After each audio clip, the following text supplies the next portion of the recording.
আপনার বাড়িতে একটা গাভী আছে,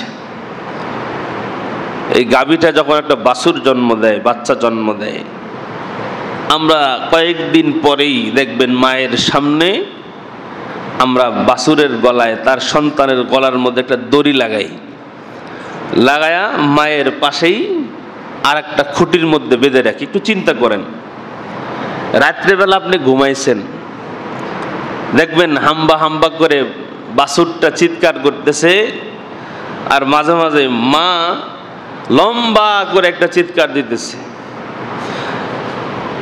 কিতাবের মধ্যে লিখছে, ওই হায়াতুল হায়াওয়ান কিতাবে, যে বাচ্চাটা তার মাকে বলে যে মা, আমার ক্ষুধা লাগছে, তুমি তো চাইলে রশিটা ছিঁড়ে আমাকে খাবার দিতে পারো, তুমি চাইলে রশিটা ছিঁড়ে আমার কাছে আসতে পারো, আমাকে খাবার খাওয়াইতে পারো, আমি দুধ খাইতে পারি তুমি আমার কাছে আসলে।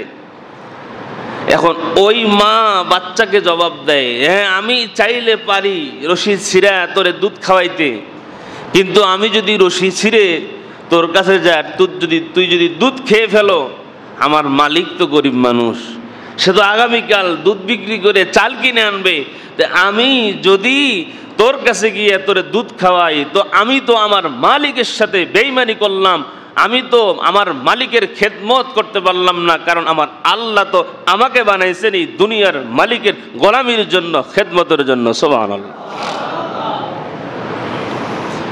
একটা গরু পর্যন্ত আপনার আমার খেদমতের জন্য রেডি। এই পৃথিবীতে আল্লাহ যা কিছু বানাইছেন, দেখেন আল্লাহওয়ালারা তো সবসময় চিন্তা করত। আল্লাহ তো কোরআনুল কারীমের মধ্যে বলছেন, আফালা ইয়ানজুরুনা ইলাল ইবলি কাইফা খুলিকাত ওয়া ইলাস সামাই কাইফা রুফিআত ওয়া ইলাল জিবালি কাইফা নুসিবাত ওয়া ইলাল আরদি কাইফা সুতিহাত। ও দুনিয়ার মুসলমান ইমানদার আল্লাহর গোলাম, আল্লাহ পাক রব্বুল আলামিন বলেন, আফালা ইয়ানজুরুনা ইলাল ইবলি কাইফা খুলিকাত। দুনিয়ার মানুষ, তোমরা একটু দেখো নজর করে, আমি আল্লাহ দুনিয়াকে কি সুন্দর করে বানাইলাম। ওয়া ইলাস সামাই কাইফা রুফিআত, আমি আল্লাহ খুঁটি সারা আসমান কিভাবে বানায়া রাখছি। ওয়া ইলাল জিবালি কাইফা নুসিবাত, এত বড় বড় পাহাড় আমি আল্লাহ কিভাবে বানাইলাম। একে একে আল্লাহ পাক রব্বুল আলামিন বলেন, আমার গোলামেরা তোমরা দুনিয়ার জমিনে একটু তাকায় দেখো, আমি আল্লাহ যা কিছু বানাইলাম এগুলোর দিকে তোমরা যদি একটু তাকাও, তোমরা আমি আল্লাহর সৃষ্টিগুলোর নিয়ে যদি গবেষণা করো, আমি আল্লাহ তোমাদের অন্তরের মধ্যে আমি আল্লাহর পরিচয় দান করে দিব। দেখ আল্লাহর ওলি বুজুর্গ বট গাছতলায় বসে বসে চিন্তা করতেছেন, কারণ ওই যে আল্লাহ বলছেন তার সৃষ্টির নিয়ে গবেষণা করার জন্য। এখন বসে বসে গবেষণা করতেছে আল্লাহ, ডাব গাছটা বড়, ডাব বড়, অগদার মালিক আল্লাহ, তাল গাছ বড়, তালটা বড়, কাঁঠাল গাছ বড়, কাঁঠাল বড়, অগদার মালিক আল্লাহ, কিন্তু বট গাছ এত বড়, কিন্তু বট গাছের মধ্যে ফল এত ছোট। তাল গাছ বড়, তার ফল বড়, ডাব গাছ বড়, তার ডাব বড়, কিন্তু এখানের মধ্যে আমি বসে একটু চিন্তা করতেছি, মালিক বট গাছটা এত বড়, বট গাছের ফল কেন এত ছোট, এটা তো সামঞ্জস্য হয় নাই।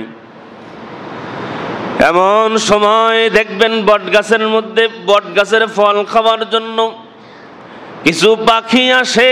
পাখি এবার ওই বট গাছের ছোট ফলের মধ্যে ঠোঁট দিয়ে যখন ঠোকর মেরেছে, এই ফলটা ছিঁড়ে আল্লাহওয়ালা বুজুর্গর নাকের উপরে পড়েছে।